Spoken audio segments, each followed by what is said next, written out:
शहराची खबरबात या बातमीपत्राचे प्रायोजक आहेत Mac care super speciality hospital Ahmednagar. Congratulations वहिनी, बाळ झाल्याबद्दल। पण मी ऐकलंय डिलिव्हरी फार क्रिटिकल होती। आता ठीक आहे ना सगळं? अगं होता थोडा प्रॉब्लेम, पण स्त्रियांच्या आरोग्याची संपूर्ण काळजी घेणारं मातृसेवा होतं ना साथीला। सगळं सुरळीत झालं। किशोर वयापासून ते रजोनिवृत्तीपर्यंत स्त्रीच्या आरोग्याची संपूर्ण काळजी घेणारं अहमदनगर मधील पहिलं स्त्री रुग्णालय Matruseva women's hospital obstetric ICU। किशोरवयीन आणि विवाहपूर्व समुपदेशन, गरोदर माता तपासणी आणि प्रसूती, पहिल्या सिझेरियन नंतर नॉर्मल डिलिव्हरीची सोय। मातृसेवा विमेन्स हॉस्पिटल, सक्कर चौक, नवीन टिळक रोड, अहमदनगर। फोन 9850 20 0017।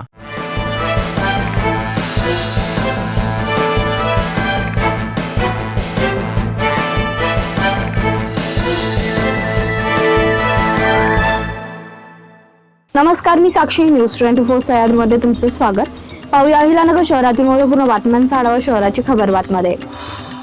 शहरात नालेगाव परिसरातील जनकल्याण रक्तपेढीजवळ एका युवकावर धारदार शस्त्राने वार करण्यात आले। करण दीपक लांडे असे जखमी युवकाचं नाव आहे। त्याच्यावर खासगी रुग्णालयात उपचार सुरू असून त्याच्या जबाबावरून तिघांविरुद्ध तोपखाना पोलीस ठाण्यात गुन्हा दाखल करण्यात आला। जुन्या वादातून आणि भावाला केलेल्या मारहाणीचा बदला घेण्यासाठी हा हल्ला केल्याचं प्राथमिक तपासात समोर आलंय।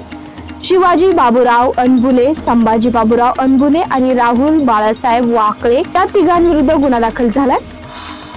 शेंडी बायपास व बुरुडगाव येथे दोन वेगवेगळ्या ठिकाणी घडलेल्या दुर्दैवी घटनांमध्ये पाण्यात बुडून 2 जणांचा मृत्यू झाल्याची घटना समोर आली आहे। या घटनेमुळे परिसरात हळहळ व्यक्त केली जात असून दोन्ही घटनांमध्ये कोणताही संशयास्पद प्रकार आढळून आलेला नसून पाण्यात बुडाल्याने मृत्यू झाल्याचं प्राथमिक तपासात स्पष्ट झालंय।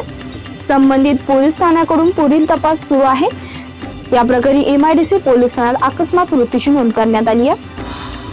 शहरातील मालमत्ता खरेदी विक्रीनंतर महापालिकेकडे नोंदणी करण्याची प्रक्रिया गतिमान होत असून सन 2025-26 या आर्थिक वर्षात मालमत्ता नोंदणीमधून महापालिकेला तब्बल 5,26 लाख रुपयांचा महसूल प्राप्त झालाय।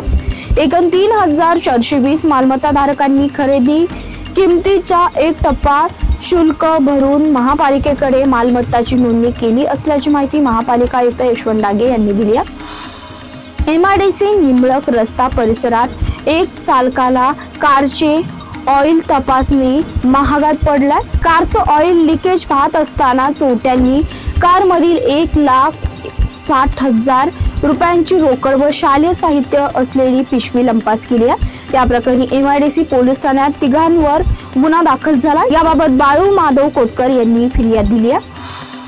राज्य शासनाने प्रतिबंधित केलेला गुटखा, पान मसाला आणि सुगंधित तंबाखूच्या विक्री विरोधात अन्न व औषध प्रशासनाने कारवाई केली आहे। शहरातील माळीवाडा बस स्थानक परिसर आणि आशा टॉकीजच्या मागे असलेल्या पान टपरीवर छापा टाकून प्रशासनाने सुमारे 7,000 रुपयांचा प्रतिबंधित साठा जप्त केलाय।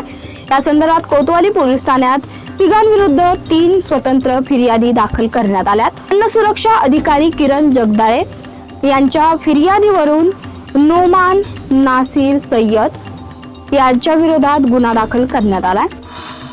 शहराची खबरबातमध्ये इथे संपतोय। तुम्ही पाहता न्यूज 24 सह्याद्री।